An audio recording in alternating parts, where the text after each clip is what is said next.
night. My name is Max Kovalov. I'm the director of the Morose Global Leadership Institute. The mission of the Morose Global Leadership Institute is to provide our students with essential skills of global fluency and help educate the next generation of students about diplomacy. This speaker series serves a very an important role towards this mission, and it's designed to bring prominent speakers with international experience to campus so that they would stimulate conversations with our faculty, students, and members of the Charleston community.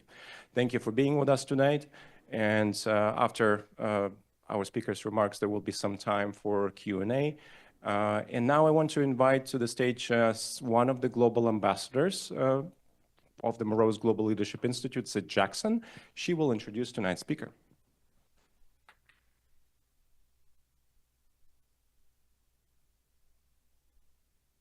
Good evening, everyone. It is my honor to introduce our speaker, David J. Firestein. David J. Firestein is the inaugural president and CEO of the George H.W. Bush Foundation for U.S.-China Relations, also known as the Bush-China Foundation, and a founding and current member of the Foundation's board of directors. Prior to joining the Bush-China Foundation, Mr. Firestein was the founding executive director of the UT, University of Texas at Austin's China Public Policy Center, and a professor at UT's Lyndon B. Johnson School of Public Affairs.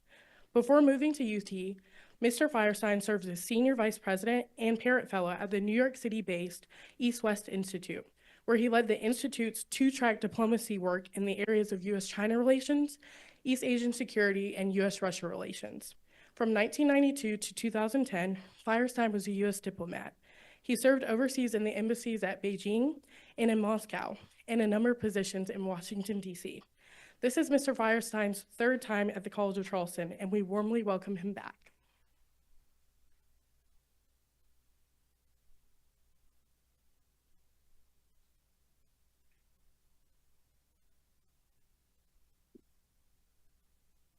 Well, Sid, thank you so much for the wonderful and very gracious introduction. And Sid, it's great to see you again. I remember meeting you when you were a freshman, and now you're a senior, and you've done some incredible things. And thank you so much for introducing me. And Max, thank you so much. And for all who were involved in helping me be here this evening, I'm very grateful to be back for a third time here at this wonderful university, the College of Charleston.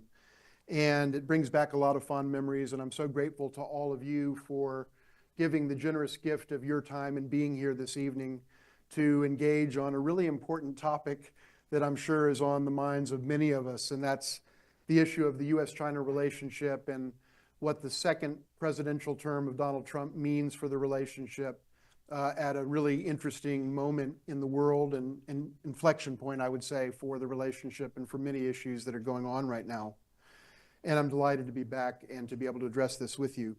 I will keep my eyes on the clock here so that I don't go longer than I should, because I do want to leave plenty of time for questions initially from the students who are here, and thank you so much to the students who are here, as well as members of the general public. And so I'll condense down what would normally be maybe a 45 or 50-minute talk to, I hope, about 35 minutes or so. Per the guidance that I got from Max, and then I look forward to our conversation. I want to talk about a couple of different things this evening. First, I want to talk about the emerging contours of the second Trump administration's overall policy posture toward China. And what's interesting about it, as I'll describe in a little bit more detail here in a minute, is that there are elements of the Trump approach to China that seem to continue the hardline or hawkish approach to China that we saw materialize in President Trump's first term, and frankly, that continued to a very large degree in President Biden's term. But there are also elements of President Trump's approach and his team's approach to China that are much more conciliatory than perhaps many of us would have expected. So I'll talk a little bit about that.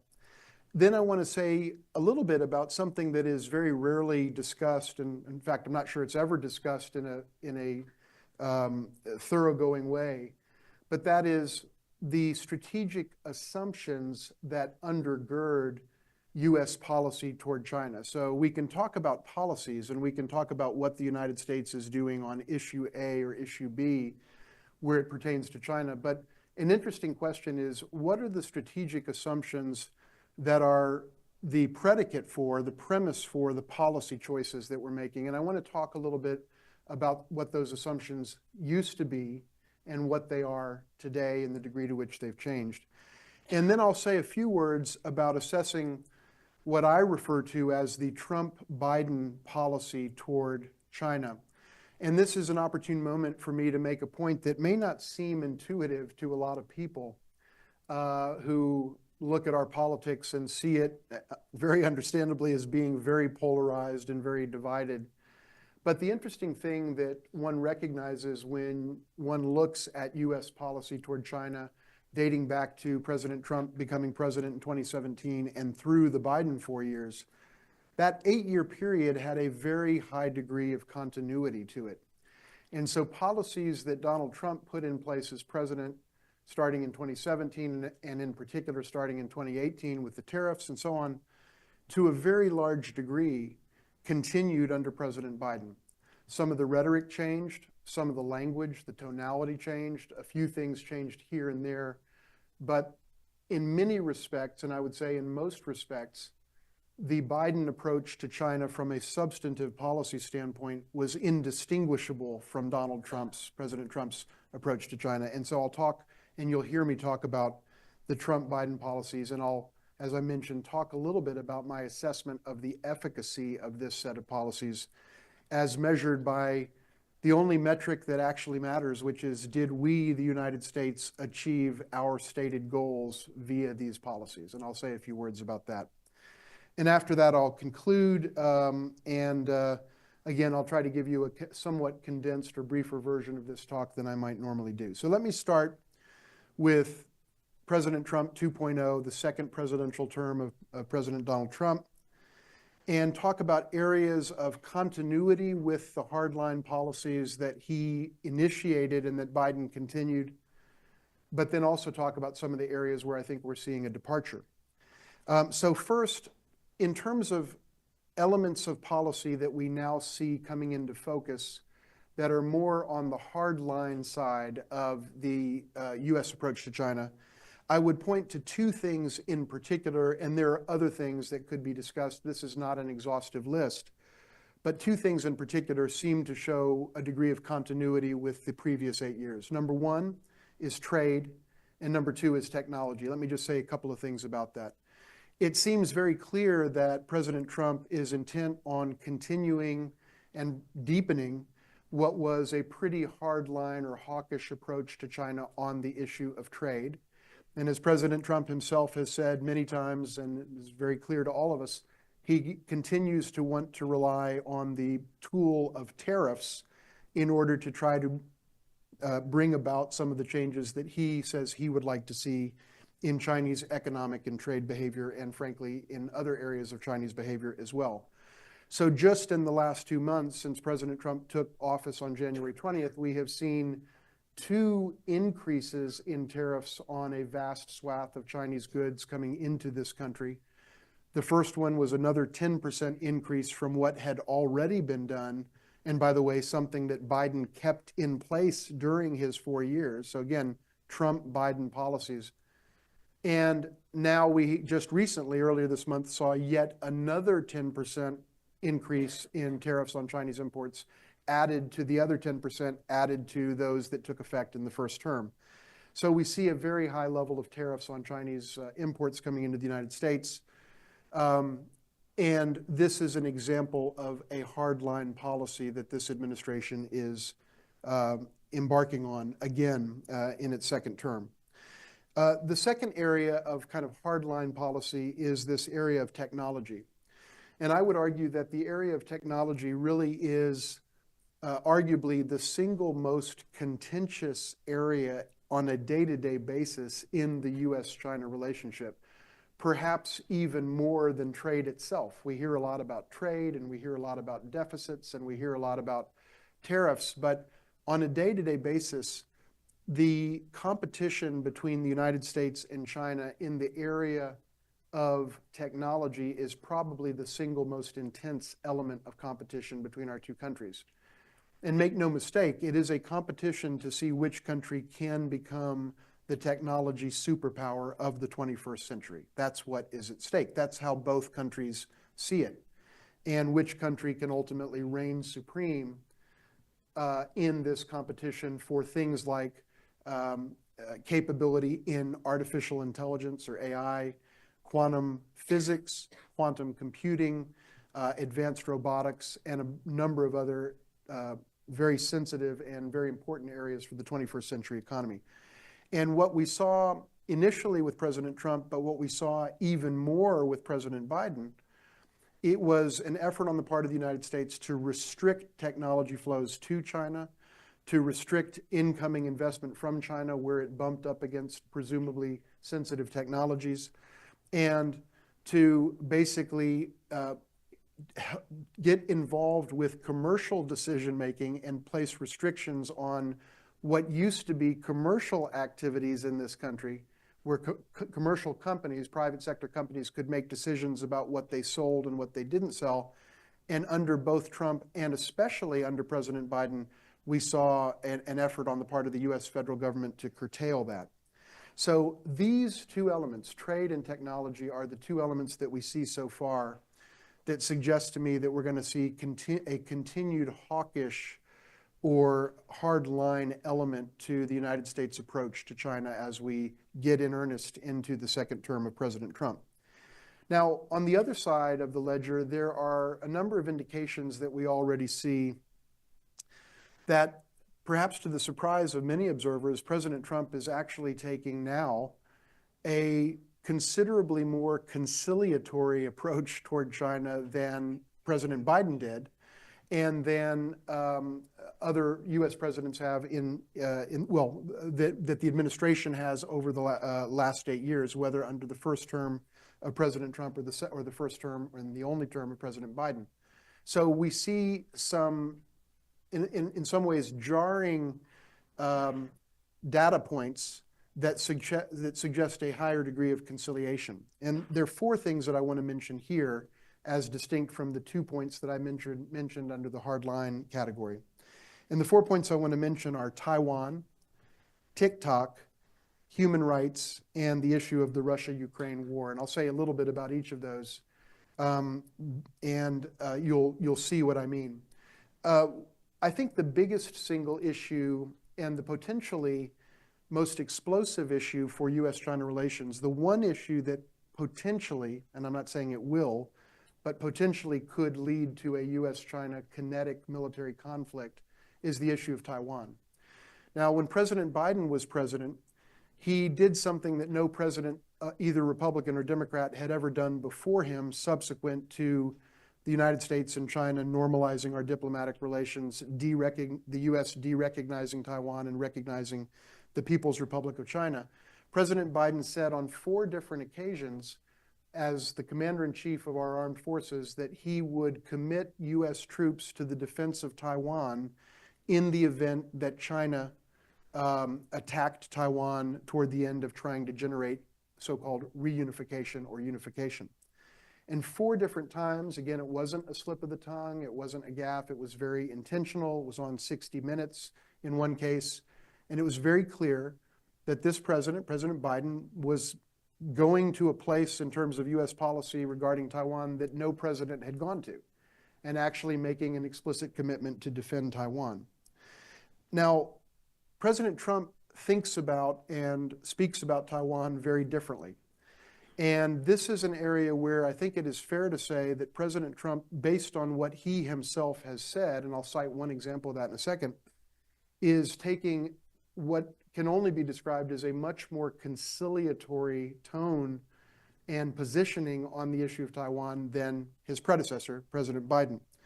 In an interview in Bloomberg last year, on the record, if you Google Trump Bloomberg interview in Taiwan, you'll see the transcript online. In an interview last year, President Trump was asked by a journalist from Bloomberg whether he would do what President Biden said that he would do, and that is whether President Trump, as president, if elected, this was back in the summer of last year before he was elected, whether President Trump would or would not commit troops to defending Taiwan. And President Trump stated, and here I'm paraphrasing his own words very closely, he said, well, I would only defend Taiwan if they were paying us, but not if they weren't paying us. And he went further, and he said, and these are very close to his exact words, he said, Taiwan should look at the United States the way that a customer looks at an insurance company. If you pay your premiums, then you'll get the protection that the insurance company promises. But if you don't pay, we don't play. You don't pay me, I don't protect you. That is exactly what President Trump said in just slightly different words, but exactly that meaning. So it became very transactional and very much a pay-to-play type of a mindset. So my point is, if you listen to those words, and he said similar things, by the way, subsequent to that, including as president, where he declined to answer a question from a journalist just about 4 weeks ago, an on-the-record question, it was on TV, and he declined to say whether he would, in fact, commit troops to defend Taiwan or whether he would be supportive of Taiwan in this type of eventuality. If you're sitting in Beijing, in the leadership compound of Zhongnanhai, this is music to your ears, to hear a U.S. president wavering from what had been a very hardline position. So that's issue number one. I'll be brief on these others. TikTok. Has anybody here ever heard of TikTok? I know some of the younger folks have, not necessarily everyone in the room. But yes, TikTok is an important issue. When Trump was president the first time around, he was against TikTok being available in the United States on the grounds that TikTok, which is a Chinese-owned company, could potentially collect harmful information about, I guess, the viewing habits of young people in this country and so on, and that it represented a security threat to the United States, and he was adamantly against TikTok being available. Last year, I think it was last year, it may have been the year before, but I believe it was 2024, the United States Congress passed a bill on a very bipartisan basis, maybe the single most bipartisan piece of legislation passed in Washington in the last several years, banning TikTok unless they change their ownership to get out of Chinese ownership. And President Biden signed it into law and strongly supported the concept of it. Now, President Trump has said that he is in favor, he has reversed his position, and he has said and acted upon the statement that he is in favor of TikTok being available in this country indefinitely and in the future. And he has declined to implement the law that a bipartisan large majority passed and that President Biden signed, and is now, in essence, allowing TikTok to remain in the United States. So this is an area that, again, if you're China, you're saying, wow, that's quite a turnaround, and that is much more conciliatory than his initial position. But that's where President Trump says that he is, and that's the actions that he's taken as president. On human rights, just in short, it's fair to say that President Trump has never spoken much. This is just a matter of record. It's a matter of the presidential transcripts. You can analyze what he's said about China, and he's said a lot about China, as we all know. But he doesn't say much about human rights in China. I think all of us that understand China and that have lived there and worked there or that read the papers, et cetera, understand that China's human rights record is deplorable. But President Trump himself has declined to be critical of human rights in China for most of the 10 years that he's been in public life. In fact, his own national security advisor, John Bolton, wrote in his book that in a meeting that he participated in where it was the two presidents and the two national security advisors and the interpreter, Bolton said that Trump expressed admiration for the way that President Xi Jinping was handling human rights in China. That's what President Trump's own national security advisor wrote in his book. So I think it's fair to say that from a Chinese standpoint, there is a sense of relief that whatever criticism emanates from the United States toward China in terms of human rights, it's not going to be from President Trump. And I think that's a fair assessment based on the 4 years that President Trump was in office. Here again, I think it's a conciliatory posture There were some hardline postures, and this is another conciliatory one.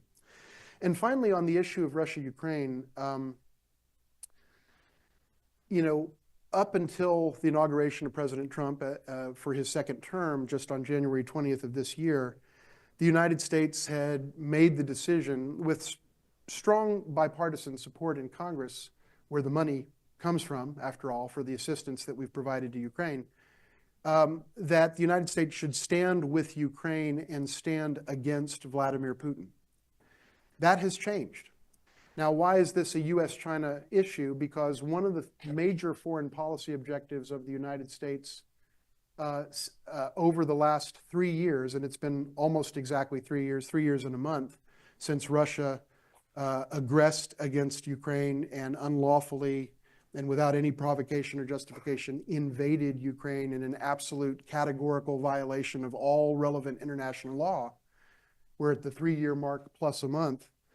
Since that time, one of the objectives of the United States relative to China has been to get China to not tilt toward Moscow, but rather to condemn Moscow and to not supply valuable trade solutions, if you will, to Russia's economic problems, and above all, to not supply military hardware, but also dual-use sensitive technology to Russia in ways that would aid Russia in prosecuting this deplorable and unjust war against Ukraine. And that was the policy of the United States from the day that Russia invaded Ukraine until January 20th. But President Trump has, as we all have seen on TV and in his own statements, reversed the U.S. position. It's fair to say that. I'll give you a data point that makes that clear here in a second.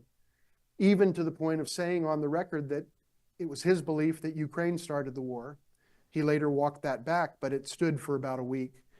And his National Security Advisor and Secretary of State were unwilling to say during that period of time that Ukraine had not started the war. And even to the point of publicly humiliating Zelensky in the White House, as we saw, and withdrawing U.S. military hardware support, intelligence support, and financial support in a seeming effort to force Ukraine and Zelensky to capitulate to Russia on Vladimir Putin's terms. So here's the data point that I think is inarguable, and that is the United Nations about 3 weeks ago had a vote where the resolution simply was to condemn Russia for being the aggressor against Ukraine in the Russia-Ukraine war. And a handful of countries voted against that resolution. Again, against a resolution condemning Russia for aggressing against Ukraine. Russia was one of the countries that voted against it. So were we. We voted against that resolution with Russia, with Vladimir Putin, and with North Korea and Belarus and a couple of other countries of that type. Every one of our NATO allies voted for the resolution. Every one of our Asian allies voted for the resolution, but the United States alone among our allies voted with Vladimir Putin against Ukraine. We've never seen anything like that in our history. And the punchline to this is that even China didn't vote against the resolution. China abstained. They didn't vote against it. They couldn't bring themselves to vote for it, but they were ahead of us in standing with Ukraine by abstaining. So we have now validated as a nation the Chinese position on Russia-Ukraine, and of course even more, we've validated the Russian position on Russia-Ukraine to a very striking degree. So these are the areas, Taiwan, TikTok, human rights, Russia-Ukraine, that are good examples of areas where we now have specific data points, mostly in the form of statements from President Trump himself and U.S. actions, that make it clear that this is a much more conciliatory, and some would say, and I would say in some cases, capitulatory stance toward China than we have seen in history in some of these cases. So hardline, conciliatory, they're both there. And what I would say as I wrap this part up is to simply say, I think it is at this time unclear where the U.S. approach overall toward China is going to go over the next 4 years, because there are these elements that are in tension with each other. And it's too early to say whether we're going to end up in a great place with China based on whatever set of policies, or in a worse place. If I were prognosticating, I would say there is a slim likelihood that U.S.-China relations might get better to a degree, partly because we're starting to see things eye to eye with Beijing on their terms on some of these issues. But there is a greater chance that we, I think, will see a more or less the same trajectory that we've seen, and probably some level of further deterioration in the relationship based on some of the hardline things that are playing out, including in terms of trade. So it's a mixed bag, and we're going to have to see how things play out. Let me say, and I'll keep this part somewhat brief here, let me say a little bit about the underlying assumptions. Normally, when I do this talk, and this is pretty new, I've been talking about this just for a few weeks. This is kind of the latest version of my stump speech on U.S.-China relations, and it changes all the time because the dynamics change and the circumstances change. But I'll give you the short version of this next section, and that is going under the hood and looking at the underlying strategic assumptions that we, the United States, are making about China that has prompted us to make different policy choices than we historically have made, predating the last 10 years. And why is it that we're making different choices? My argument is that it's because we have different assumptions about China than we did 10, 15, or 20 years ago. And the point that I want to make at the outset is that the efficacy of any public policy is generally never going to be far removed from the accuracy of the strategic assumptions that undergird that policy. So if you formulate policy based on accurate assumptions about who you're dealing with or about the world, then the likelihood that the policy is going to do what you want it to do is fairly high. If you, on the other hand, make assumptions that are incorrect, then the policies that result from those flawed assumptions are unlikely to do what you want them to do. And that's why the assumptions piece is very important. I'll be brief here, briefer than I would like to be, but just for the sake of time and finishing up on time, which I've been directed to do. And I will stay for a little bit afterwards. I have a radio interview this evening, but otherwise I'd stay for longer than anybody here until I wore out my welcome. But I'll be able to stay for 20 or 25 minutes after the fact for those who may have questions or disagreements and want to talk to me or violently disagree with my entire analysis, etc. But let me give you the brief version. I think there are 7 key assumptions that have radically changed in the last 10 to 15 years. And I want to just go through those quickly before doing a brief few words on looking at the efficacy of our policies as measured against whether we have achieved our own stated objectives as a nation. So the seven assumptions are, and this will be kind of telegraphic bullet points. We used to assume, this is number 1, we used to assume that China was a partner of the United States. But now we assume that China is an enemy of the United States. When I say we, I mean official Washington, the elected political class of our nation, and it crosses the partisan aisle. It started on the Republican side much more heavily than on the Democratic side, but it's fair to say that it is bipartisan at this point. That a lot of official Washington, that all of official Washington essentially regards China as the enemy of our nation. That is a fundamentally different starting point and assumption than the idea that China was a partner, albeit a partner with whom we disagreed on a bunch of things, but a partner with whom we could work. So from partner to enemy, that's the first change in assumptions. The second assumption shift is that we used to believe it was in the long-term interest, national interest of the United States to engage China. Now we seem to believe, when I say we, again, official Washington, seems to believe that it is in the long-term interest of the United States to disengage from China. That is a radical change in what we assume. We assumed that engagement was good. Now we assume that disengagement is good.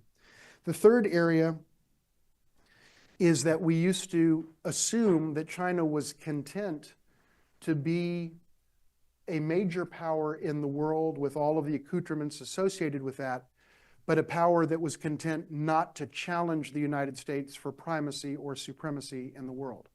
So that China was a big, important, hefty, major player, but it was not seeking to develop capabilities in a way that challenged our primacy. Today, official Washington assumes that China seeks to displace and supplant the United States of America as the world's only superpower as we define the term superpower.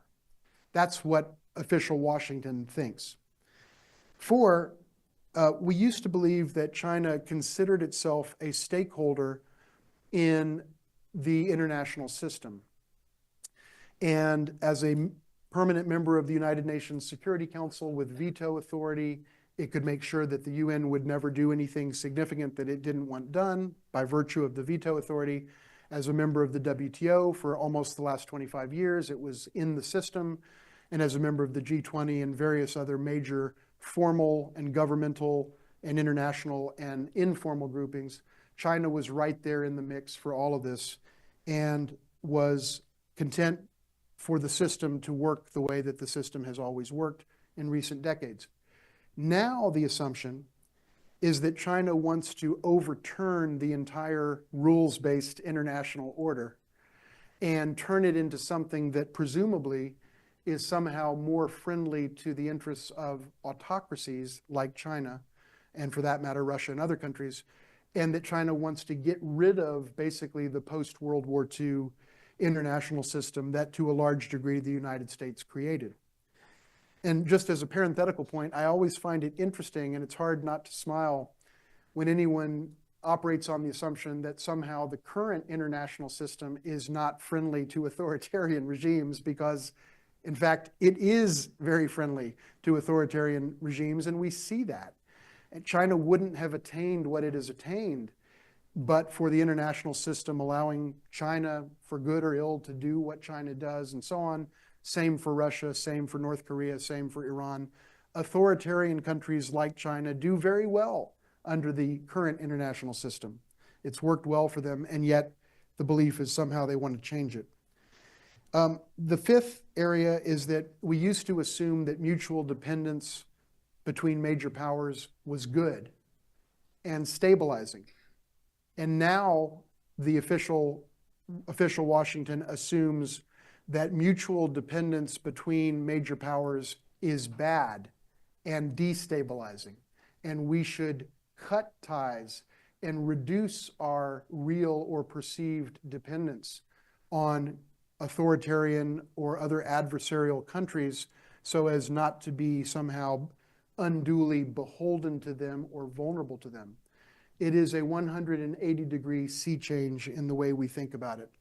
Under the old thinking, the idea was when major countries depend on each other and are integrated in terms of economics and trade, there is less of a likelihood that those countries will go into war with each other.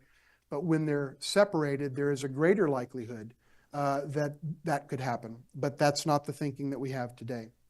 The last 2 points in terms of assumptions are that we used to believe that and assume that mutual benefit was possible when the United States and China worked together on issue A or issue B, that it was possible for the United States and China, this was the assumption, to work together, whether on trade or climate change or the issue of North Korea's pursuit of nuclear weapons or any number of other issues, the Iranian nuclear issue, piracy on the high seas, and both countries could win at the same time. In other words, mutual benefit. Today, without question, the United States believes, and I would say China also believes, that it is a zero-sum game. And spoken from an American standpoint, if China wins, we lose by definition, by definition. And if we win, China loses. There is no such thing as both countries coming away and both winning. It's not possible when you're dealing with the framework of a zero-sum mindset. And it causes me to mention a quip that I sometimes make in my talks, and it reminds me of the old joke about how do you know when so-and-so is lying? And the answer is when his lips are moving. And in Washington, to apply that logic to China, how do you know when China is doing something bad? And the answer is when it's doing something. When it's doing something, it's doing something bad. That's what Washington believes about China. And that's the zero-sum mindset. And in fairness, I think China is now viewing us with very much a zero-sum prism as well.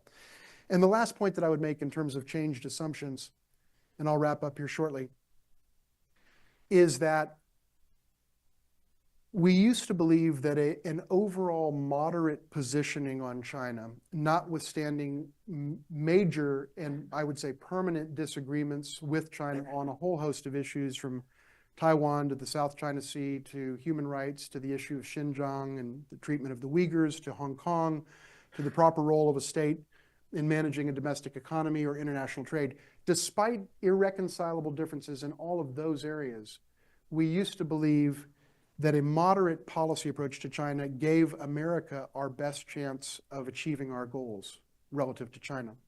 But now official Washington seems to believe that, at least this was true up until January 20th, and I have to be mindful of that, and it may still be true now, but we'll see how it plays out.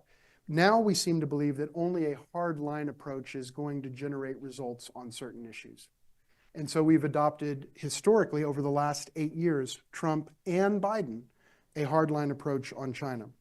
Now, let me just say a few words about the bottom line results. And if I honestly would need 20 minutes to go through this, but I'm going to try to do it in about 2 minutes and then conclude so that we have approximately 20 minutes for Q&A and discussion. In the end, I come from a school of thought that contends that the only thing that actually matters is the bottom line results for the American people and the bottom line results for our nation. I was a diplomat. I worked in the State Department under 4 different presidents, 2 Republicans and 2 Democrats. And all of them agreed that advancing America's national interests was the metric that needed to be used to evaluate the efficacy of foreign policy. And presidents long before the presidents who were president when I was in government felt the same way. So the question I pose is, how well are the policies that Trump and Biden have put in place serving the United States? And let me just reel off a few bullet points much more quickly than I would like to, because this is, you know, that line from the Al Pacino movie, I'm just getting warmed up. This is where I would normally be just getting warmed up, because I think this is a story that hasn't been told honestly to the American people. But that said, I'll give you a few bullet points. And I'm talking about Trump and Biden, ultimately, 8 years of policy continuity. Number one, under Donald Trump, we generated the largest trade deficit with China in our nation's history under his policies. Number two, in Donald Trump's presidency, we attained the highest ever average annual merchandise deficit with any country in America's history, in the history of every president. By using an average figure, you can compare presidencies of different lengths. John F. Kennedy's, LBJ's, 2-term presidents, 1-term presidents. Trump had the highest average annual merchandise deficit with China of any country, the highest deficit with any country America has ever had under his presidency. Under both Trump and Biden, we attained the highest, 7 in a row, the highest U.S. trade deficit with the world that we have ever achieved. We set the record in 2018, we beat it in 2019, we beat it in 2020, and again in 21, 22, 23, and 24. 7 successive years of record high deficits with the world as a result of the policies that Trump and Biden put in place, and in Biden's case, kept in place. Both are complicit in that result. Meanwhile, none of the trade problems that the tariffs were supposed to resolve were resolved. And every study that's looked at it, including Republican studies and Democratic studies, because again, you have one Republican and one Democrat during this period of time, said none of these problems have been solved by any of the things that we've done, and that's why we still have them. By the way, that's why President Trump wants to now increase tariffs, because after all, if the problems had been solved, we wouldn't need tariffs anymore. So the very fact that he believes we need tariffs is an admission that none of this has worked. On human rights, it was on President Trump's watch that China began rounding up 1 million Uyghurs and putting them in camps surrounded by barbed wire that they couldn't leave of their own volition. Something that Trump's Secretary of State called a genocide. Mr. Pompeo used the word genocide. So Trump, during his 4 years, presided over the first instance of genocide, according to his own Secretary of State, during those 4 years. It was on President Trump's watch during those 4 years that China adopted the national security law in Hong Kong that rolled back democratic and expression freedoms in June of 2020 when Trump was president. It was on Trump's and Biden's watch that China's deplorable and shameful human rights picture got much worse, according to the Trump State Department's human rights reports and according to the Biden State Department's human rights reports. It was during these 8 years that China became vastly more aggressive toward Taiwan than it has ever been in its modern history. It was during this 8-year period that China became vastly more aggressive in the South China Sea than it has ever been in its modern history, according to Trump's and Biden's defense departments. They themselves said that. And it was during this time that China actually, according to American experts that know a lot more about this than I do, caught up with the United States on AI technology with the rolling out of DeepSeek, China's AI application, artificial intelligence application that poetically was rolled out on Inauguration Day, January 20th, 2025. And on top of all of this, we've now embraced the Chinese and Russian positions on the Russia-Ukraine war. And as I said, we've even gone further than China in standing with dictator Vladimir Putin. And the last point I would make briefly is that on top of all of it, Chinese sentiment toward the United States is at an all-time low. Now, the only thing I would say is, in what universe do any of these results constitute success from an American standpoint relative to our relationship with China? And the answer is they don't. And my view is very bipartisan, a pox on both their houses, both President Trump and President Biden, because under the policies of the last 8 years, this is what they themselves and their administrations have said is the situation with China. It's not me. The reason I couch my presentation by citing the Trump State Department, the Biden State Department, the Trump trade figures, the Biden trade figures, not my views. What I'm saying is they themselves have put the record on the table that makes it clear that we have achieved none of the things that we wanted to achieve as a nation. No US president, not Donald Trump, not Joe Biden, or anybody else, wakes up in the morning and says, let's generate the highest deficit we've ever had in our country, the largest deficit with the world we've ever had, the greatest human rights debacle that we've seen in the modern history of the world, what we, the Trump administration, call genocide. Let's have Russia and China form an incredible bond so that Russia can invade Ukraine with impunity. No president wakes up and says that they want those things to happen. But every one of those things happened. So the point that I would make, just to briefly conclude here, is to say we need to look at the issue of China and understand how important it is that we get it right, because the consequences of getting it wrong are far-reaching and very unpleasant. And we need to have an honest conversation with ourselves in this country as to whether our policies are generating the results that the people who implement those policies say that they want to see. Because if that is the metric, we're not getting it done. And part of it is because we have flawed assumptions. So if we can be more critical in our own thought process and our own discourse, if we can make better assumptions about China's motivations and about the world, if we can keep our eyes on the prize of the long-term national interests of the United States of America and not the next tweet 4 seconds from now, then I think it is possible that we can avoid worst outcomes, worst case scenarios, we can avoid war, and we can keep this relationship on the rails.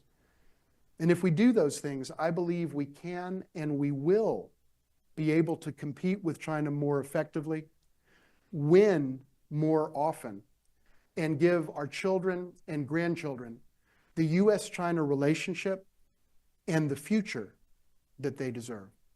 Thank you.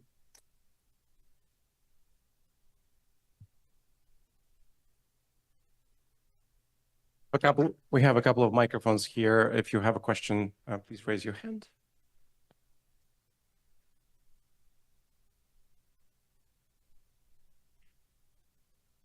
Yeah, and students first if possible, and then definitely members of the general public as well. Thank you.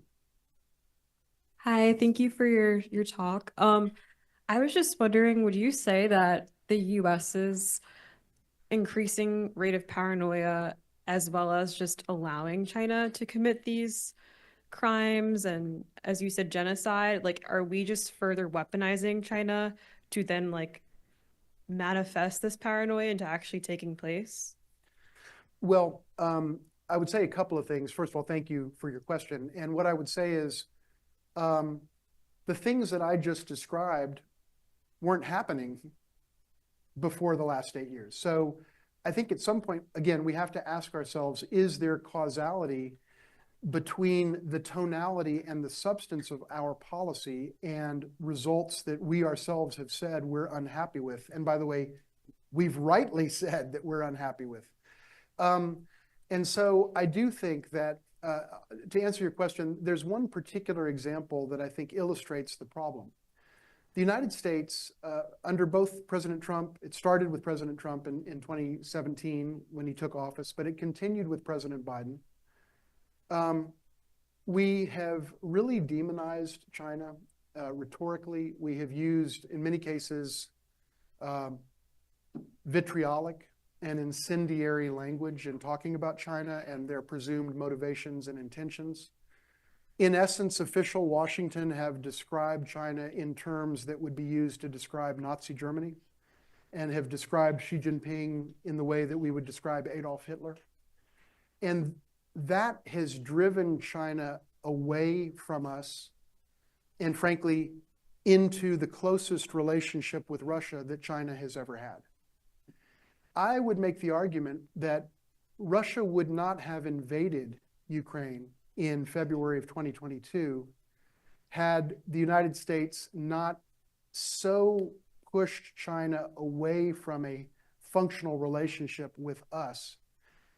And remember when this happened, it was in the wake of and during COVID-19, a time when Donald Trump as president said that China had poisoned us, that it had done this to us intentionally, that it was trying to wipe us out, and even referring to COVID-19 in Donald Trump's terms as, quote, Kung flu, as he put it in a tweet. And we saw this avalanche of incendiary and I would say racially charged rhetoric, which at the time I condemned publicly. I was the first person in this country in the U.S.-China nonprofit space to do that. But I thought it was very unhelpful to us and just wrong and beneath the dignity of the office of President of the United States to have someone saying, quote, Kung flu, unquote.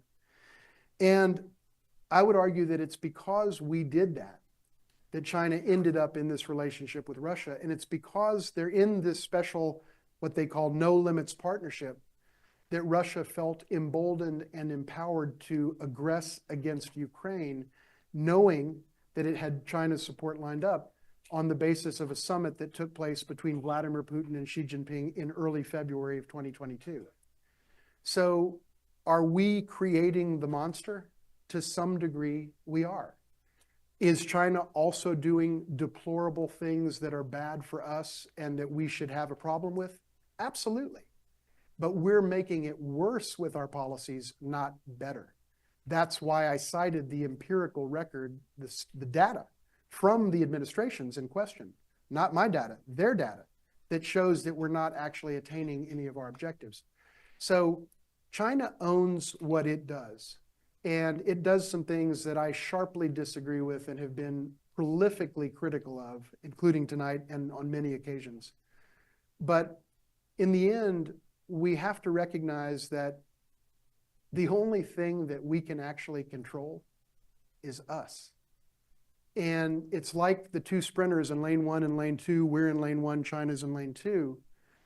And for the last 10 years, or certainly 8 years, we've been sitting in lane 1 looking as the gun is about to go off over at lane 2 and asking ourselves, how do we get them to run slower? But what we should be doing is asking ourselves, how do we make ourselves run faster? Because we don't have any control over how fast they run. And we've got to focus on us if we're going to have any chance of outcompeting and winning against this formidable competitor. Sir, you had a question, and then we'll come down here, and then also general public. Yes, sir.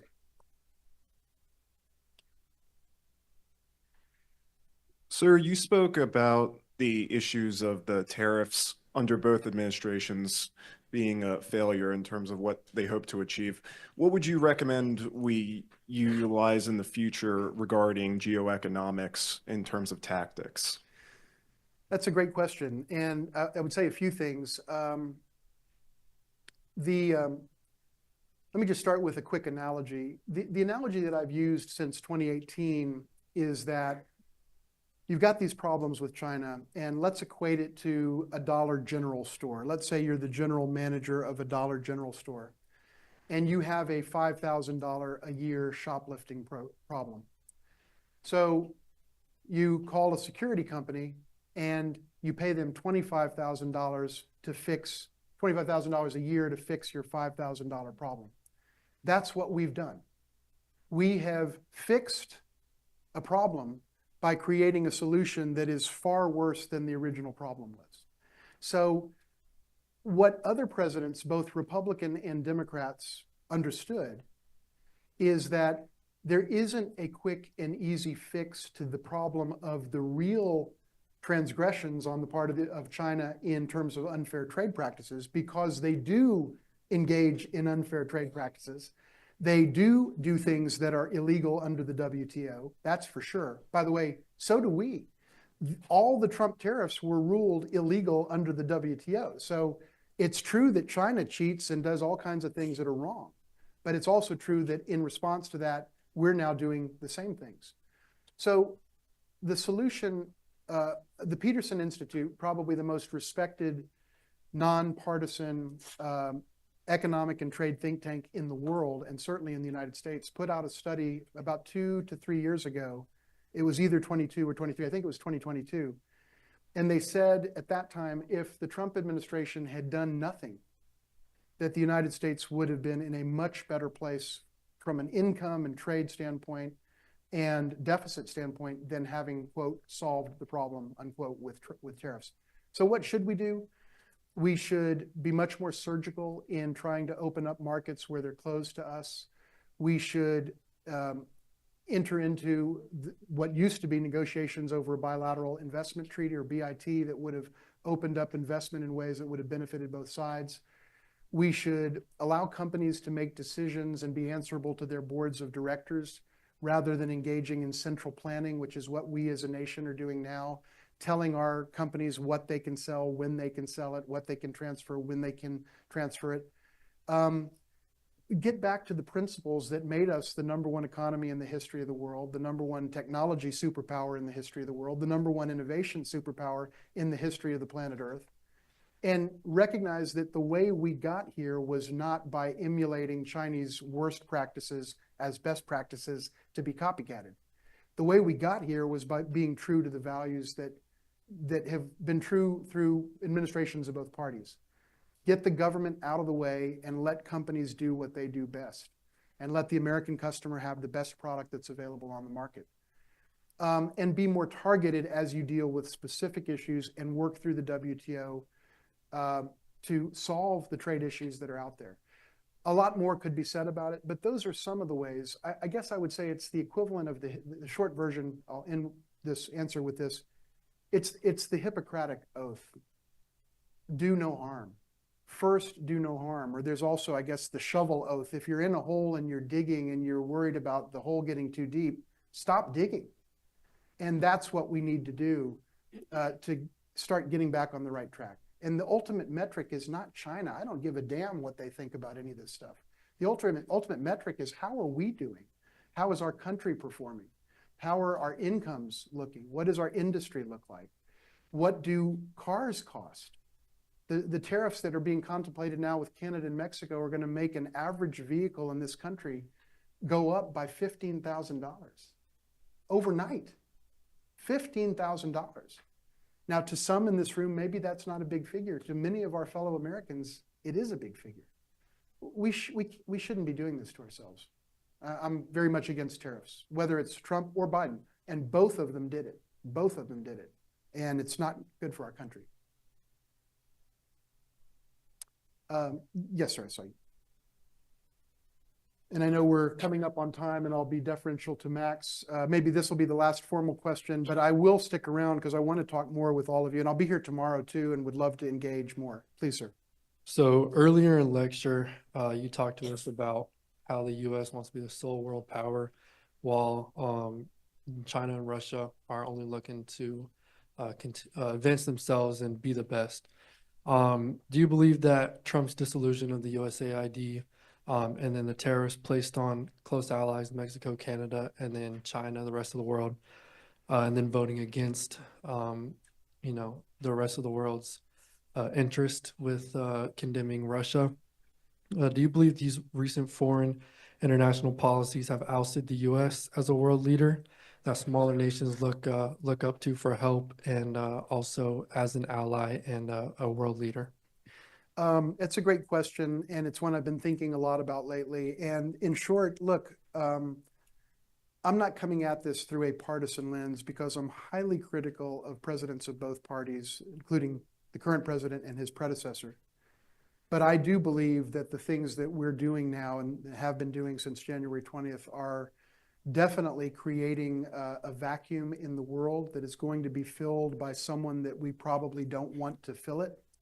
Whether it's dismantling USAID and leaving development assistance there for the Chinese to come into through the Belt and Road Initiative and so on, whether it's terminating the Voice of America, which actually very few people here listen to, but people in China to some degree still do rely on it as a source of information in an otherwise highly controlled media environment, whether it's declaring a trade war against Canada of all countries in the world. I just had never dreamed I'd wake up and see that any president of any party or any political persuasion would declare a trade war at the level of 25% tariffs against the Canadians of all people. I can't even say it with a straight face.